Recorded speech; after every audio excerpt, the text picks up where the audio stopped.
इसमें देखिए, इसमें बहुत सिंपल है। इसमें पहला कॉलम है रैयत का नाम, पता लिखना है, खाता, खेसरा, रकबा, चौहद्दी, किस्म जमीन।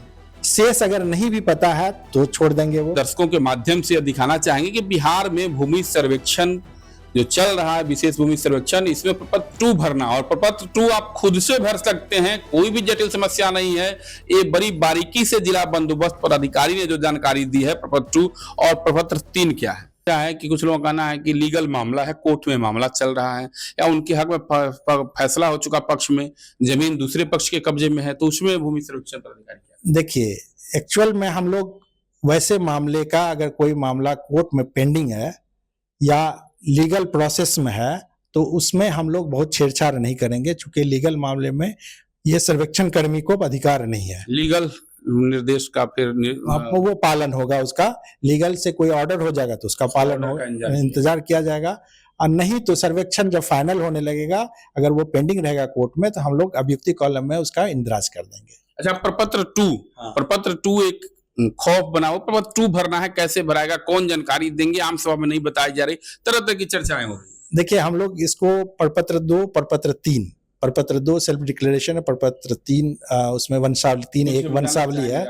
इसमें देखिए, इसमें बहुत सिंपल है। इसमें पहला कॉलम है रैयत का नाम, पता लिखना है, खाता, खेसरा, रकबा, चौहद्दी, किस्म जमीन। शेष अगर नहीं भी पता है तो छोड़ देंगे। वो किस्म मतलब कि वो बगान है, खेती का है कि धनर है या भीट है, जो भी है, तो वो लिखेंगे। जमाबंदी अगर नहीं भी दर्ज है तो उसको कॉलम को खाली छोड़ देंगे। भूमि पर दावा का अधिकार, इसमें कॉलम लिखा हुआ है, उत्तराधिकार से प्राप्त है, दान से प्राप्त है, बंदोबस्ती से प्राप्त है, केवाला से प्राप्त है, जिस माध्यम से वो जमीन प्राप्त है उसका मेंशन कर देंगे। 1 मिनट हम सबसे पहले अपने दर्शकों के माध्यम से दिखाना चाहेंगे कि बिहार में भूमि सर्वेक्षण जो चल रहा है, विशेष भूमि सर्वेक्षण, इसमें प्रपत्र 2 भरना, और प्रपत्र 2 आप खुद से भर सकते हैं, कोई भी जटिल समस्या नहीं है।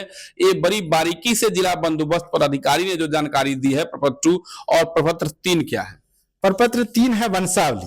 जी। वंशावली है, अगर मान ले कि जो खतियानधारी है या आप खतियानधारी के जो वारिस है उनके नाम से अगर आप खाता खुलवाना चाह रहे हैं तो उसका वंशावली लगेगा उसमें।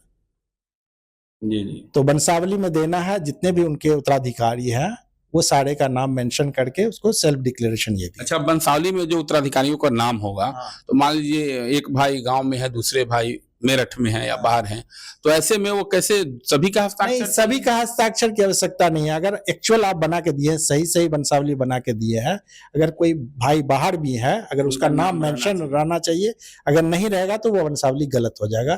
क्योंकि इस वंशावली को, वंशावली किनके द्वारा बनाई गई वंशावली आप सेल्फ डिक्लेरेशन, सेल्फ है ये वंशावली। क्योंकि लोगों में एक बड़ी समस्या है कि प्रपत्र 2 और वंशावली किससे बनेगा, प्रखंड कार्यालय से बनेगा, अनुमंडल कार्यालय से बनेगा, या सरपंच पंचायत से बनेगा। तो ऐसे में वंशावली आप सेल्फ बना सकते हैं, बशर्ते उस पर सही जानकारी होनी चाहिए ताकि उस पर कोई आपत्ति न दे सके। तो 2 पॉइंट पर क्लियर है कि अगर दाखिल खारिज नहीं है तो घबराए नहीं, अपने मलिकाना हक का जो मूल पत्र है उसके आधार पर भर सकते हैं, और वंशावली में सही जानकारी खुद से भी सेल्फ से दे सकते हैं। तो प्रपत्र 2 और प्रपत्र 3 आप समझ चुके। अब एक समस्या आ रही है कि लीगल मामले में क्या होगा। तो लीगल मामले में जो सर्वेक्षण पदाधिकारी है, इनका कोई अधिकार नहीं है। लीगल का जो फैसला होगा, जिस तरह से चलेगा, उसका या तो इंतजार किया जाएगा या उसी आधार पर उसे छोड़ दिया जाएगा।